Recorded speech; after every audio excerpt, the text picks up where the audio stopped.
नमस्कार, मैं मीना नेगी। आज हम मौजूद हैं डीडी कॉलेज में। लोकसभा चुनाव की सरगर्मियां तेज हो चुकी हैं। चुनाव में युवाओं की कितनी महत्वपूर्ण भूमिका होती है, ये सब बेहतर जानते हैं। इसी को देखते हुए दैनिक जागरण आईनेक्स की ओर से एक अभियान शुरू किया जा रहा है, जिसके तहत हम युवाओं के बीच जाकर उनसे उनके मुद्दे जानने का प्रयास करेंगे और जानेंगे कि क्या रहेंगे इस लोकसभा में उनके मुद्दे। चलिए बात करते हैं हम डीडी कॉलेज में युवाओं से। आपका नाम? माही। क्या लगता है आपको, क्या रहेंगे आपके इस बार लोकसभा में चुनाव में आपके मुद्दे क्या रहेंगे वोटिंग के दौरान? वोटिंग के दौरान मेरा मुद्दा यही रहेगा कि वोटिंग को मैं इम्पोर्टेंस देना चाहूँगी कि वोट सभी को वोट करना चाहिए, सभी को वोट के लिए आगे आना चाहिए। हाँ जी, सबको वोट के लिए आगे आना चाहिए, क्योंकि वोट हर एक किसी का पहला राइट है जो सबको फॉलो करना चाहिए और सही तरीके से चुनाव करके सही इंसान का चुनाव करना चाहिए। आपका नाम? कमलप्रीत। जैसा कि आज के समय में हर चीज़ ऑनलाइन हो चुकी है, तो क्या वोटिंग का राइट भी ऑनलाइन मिलना चाहिए? क्या ऑनलाइन वोटिंग होनी चाहिए? ऑनलाइन वोटिंग होनी चाहिए या कैसे, कितना इम्पोर्टेंट है? इम्पॉर्टेंट भी है, पर लेकिन इसके फ्रॉड भी हो सकते हैं। तो क्या ऑनलाइन होना चाहिए या नहीं? 50-50। आप क्या सोचते हैं? आपका नाम? मेरा नाम मोनिका पंत है। ऐसा होना चाहिए, क्योंकि बहुत सारे लोग ऐसे हैं जो वहाँ पे फिज़िकली नहीं जा सकते हैं, उसमें इनको हेल्प मिलेगी। वो ऑनलाइन अपना वोट दे सकते हैं। जो प्रेग्नेंट लेडीज़ हैं, किसी इश्यूज़ की वजह से नहीं जा पाते, इतनी देर वेटिंग लाइंस होती है, इसीलिए ऑनलाइन वोट होना चाहिए, लेकिन प्रिकॉशंस के साथ, ताकि फ्रॉड्स वगैरह ना हो। क्या आपको लगता है कि सरकार के खाली पदों को भरने के लिए सही टाइमलाइन होना चाहिए, कि एक टाइमलाइन होना चाहिए कि यहाँ पे खाली पद समय पर भर दिए जाएँ? जी, टाइमलाइन होनी चाहिए। आपका नाम? मेरा नाम अलशिफा है। आपको क्या लगता है कि टाइमलाइन होना चाहिए, कितना समय होना चाहिए, टाइमलाइन दिया जाना चाहिए? टाइमलाइन दी जानी चाहिए। उसके अगर हम जैसे इस टाइम पे कोई पद खाली है, अगर उसे हम फुलफ़िल नहीं करेंगे तो अगर किसी का कुछ काम होता है, उसे लेट होने में टाइमिंग लग जाती है उसे कई बार, तो उनका टाइम टू टाइम काम पूरा नहीं होता। उसकी वजह से सब लोग सरकार पे इशू डालता है कि आपकी वजह से हमारा ये काम नहीं हुआ या वो काम नहीं हुआ। जब पद ही पूरे नहीं रहेंगे तो काम कैसे लेट होगा? हर चुनाव में बेरोजगारी एक चुनावी मुद्दा रहा है, तो इसके लिए क्या करना चाहिए सरकार? बेरोजगारी सरकार ने इस बार बोला है, मोदी सरकार ने, कि 5 साल तक मुफ्त राशन मिलेगा। अब इसका मतलब ये नहीं है कि राशन तो मिलेगा मुफ्त, मगर अब ये नहीं है कि हर महीने एक्यूरेट राशन मिल गया या उसी से उनका पूरा महीना हो गया पूरा। अब कुछ तो इश्यूज उनकी लाइफ में आएंगे, ये नहीं कि अनाज से ही उनका पेट भर जाएगा।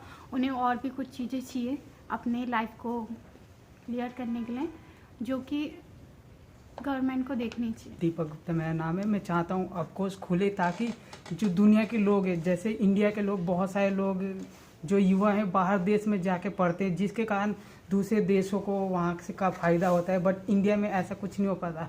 लेकिन अगर दूसरे देश के लोग यहाँ पे आएंगे तो यहाँ पे काफ़ी सारे लोगों को रोज़गार मिलेगा, प्लस एजुकेशन और ज़्यादा डेवलप होगा, और प्लस जो इतने भी जो देश है, जो काफ़ी देश हैं जो इंडिया को नहीं जानते एजुकेशन के मामले में, वो भी इंडिया को नई तरीके से पहचानेंगे और एजुकेशन के मामले में भी इंडिया बहुत आगे जाएगा। क्या आज महिलाएं और लड़कियां सुरक्षित महसूस करती हैं जो कानून व्यवस्था को लेकर?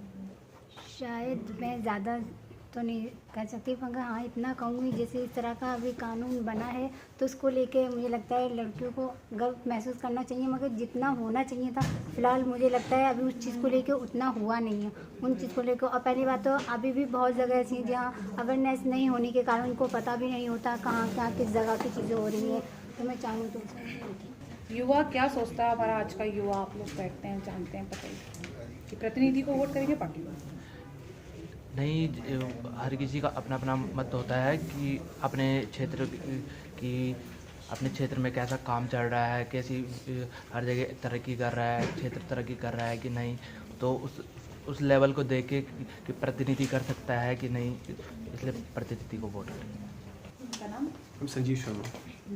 बिल्कुल भी वन नेशन वन इलेक्शन के फेवर में नहीं होना चाहिए। अगर हम वन नेशन वन इलेक्शन के फेवर में रहेंगे, डेट सिंपली मीन्स कि आपको लोकसभा, विधानसभा और साथ में लोकल बॉडीज़, इन सब के चुनाव एक ही साथ कराने पड़ेंगे। यहाँ पर आपके नेशनल इश्यूज स्टेट इश्यूज को ओवरकम कर जाते हैं, ओवरशैडो कर जाते हैं। यहाँ पर नेशन की साइडलाइन पे आप स्टेट का डेवलपमेंट नहीं दरकिनार कर सकते हैं। अगर हम डेवलप्ड नेशन के साथ में कंपैरिजन करते हैं तो इतना डेवलपमेंट अभी हुआ नहीं है हमारा। तो उस क्राइटेरिया पे अभी हम सही नहीं है कि हम वन नेशन वन इलेक्शन के थ्रू जा पाए। हम हल्के हल्के फेज मैनर में इसको कर सकते हैं। पहले आप विधानसभा के साथ लोकल बॉडीज का चुनाव कराइए, 10 साल तक उसे एज एन एक्सपेरिमेंट फोकस करिए, देन आप कहीं सोच सकते हैं कि विधानसभा के साथ आप लोकसभा का चुनाव कराएंगे।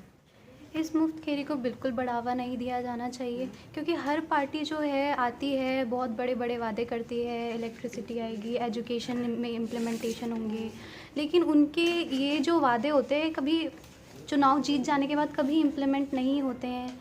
तो या तो इन मैटर्स को डिले किया जाता है, हमारी सोसाइटी प्रॉपरली फंक्शन नहीं करती है, तो हमें जो है उनके वादों को देख करके अपना रिप्रेजेंटेटिव नहीं चुनना चाहिए। हमें खुद से अवेयर होना चाहिए और खुद से जज करना चाहिए कि कौन हमारे लिए बेस्ट है, हमारे नेशन के डेवलपमेंट के लिए सही है। क्या आपको लगता है कि अच्छे लोग राजनीति में नहीं आ रहे हैं? अगर हाँ तो क्यों? हाँ, ऐसा लगता है क्योंकि सबको ना ये ट्रैप लगता है कि अगर हम इसमें घुस गए तो कहीं ना कहीं हम भी उसकी तरह पॉल्यूट हो जाएंगे। जैसे पॉलिटिक्स को कहा जाता है कि पॉलिटिक्स एक पॉल्यूशन है, तो इस वजह से तो नहीं आना चाहिए लोगों को? नहीं, लेकिन लोगों को आना चाहिए, क्योंकि जब एजुकेटेड लोग आएंगे तभी हम इसको जो है थोड़ा चेंज कर पाएंगे, जो अभी का सिनेरियो है उसको देखते हुए। जनसंख्या नियंत्रण कानून लाने की मांग तेज हो रही है, आपकी क्या राय है? आपका नाम? मेरा नाम संदीप है। जनसंख्या नियंत्रण कानून बिल्कुल आना चाहिए भारत में, क्योंकि आप भी देख सकते हैं भारत सबसे ज़्यादा जनसंख्या में टॉप पे आ गया है। 150 करोड़ के आसपास जनसंख्या मान रहे हैं भारत की। जनगणना होनी थी बट अभी कोरोना के चक्कर से हो नहीं पाई। तो मेरा पर्सनल मानना ये है जनसंख्या कंट्रोल तो होनी चाहिए, क्योंकि राज्य में अगर आप देखा जाए हर किसी को जॉब्स नहीं दे सकती सरकार। जॉब्स की बात सब कर रहे हैं यहाँ बैठ के, जॉब्स आ रही हैं, जॉब्स नहीं आ रही हैं, सेंटर लेके नहीं आ रही है। तो आप एक चीज़ बताइए, आप एक घर में अगर 6 बच्चे पैदा करोगे और 2 माता पिता हैं, 8 लोग हो गए टोटल। अब 6 को सरकार नौकरी कैसे देगी? पहले एग्जाम भी निकालती है एक सीट, बट आप ये देखो ना कि आप बच्चों को कितने वो कर रहे हो। आप मतलब 6 बच्चे कैसे पालोगे? एजुकेशन अच्छी दोगे इन्होंने, फिर आप गवर्नमेंट से बोलोगे हमें ये चाहिए, हमें वो चाहिए। तो मेरा मानना ये है कि जनसंख्या कानून आना चाहिए। अब ये मैं नहीं जान रहा कि बच्चे कितने होने चाहिए, बट कानून ऐसा आ जाए, मेरे पर्सनल मैटर से 2 से ज़्यादा बच्चे नहीं होने चाहिए। 2 बच्चे आज की कंडीशन के हिसाब से बहुत ठीक रहेंगे, तो 2 बच्चे से ऊपर नहीं होने चाहिए मेरे हिसाब से। आज हमने जाना यहाँ पे युवाओं के बीच में कि क्या रहेंगे इनके चुनाव में मुद्दे और क्या इनकी सोच है। धन्यवाद मीना नेगी, दैनिक जागरण INX के लिए धन्यवाद।